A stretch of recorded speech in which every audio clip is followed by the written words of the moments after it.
બોટાદ જિલ્લામાં ગઢડા તાલુકાના સીતાપર ગામે જમીનના ઝઘડામાં સગા ભાઈની હત્યા વડીલો પાર્જિત જમીનના ભાગને લઈને વિજયભાઈ ઓળકિયા અને તેના ભાઈ નીરુભાઈ ઓળકિયા વચ્ચે ગઈકાલે સાંજના થઈ હતી મારામારી થતાં મોટાભાઈ કરમશીભાઈ વચ્ચે પડી છૂટા પડાવવા જતાં તેની ઉપર લોખંડના પાઇપ મારતા ગંભીર ઈજાઓ થયેલ।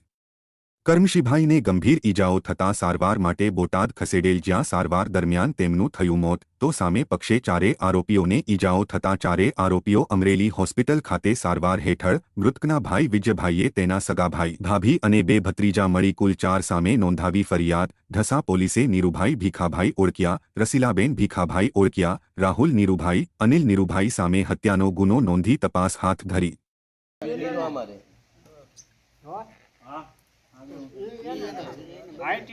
પૂરી થઈ પછી આની પેલા ડખો કર્યો હતો ને તે મારે કાંઈકીને તમને ઢળ્યા ને બેઠા ફોટા માર્યા ને એવું કર્યું કે હગાવાળાને બોલાવીને પટાવી દીધું બધું આનું પટાવી દીધું પછી પટાવીને પાછું એમને મહિનો આવ્યું એ મને નથી ખબર તો નો રે આ મકાન કોનું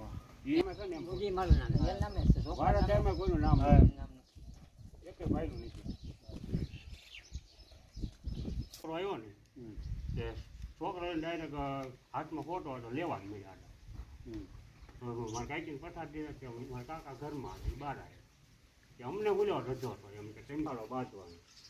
પછી એમ કરતા મારા દાદાને મારા માને ગાઈ દેવું માં અમારી બાપ અમારી તાર બાપો આવો કહેવાનું મારા દાદા બોલ્યા કે તમે જે કરો એ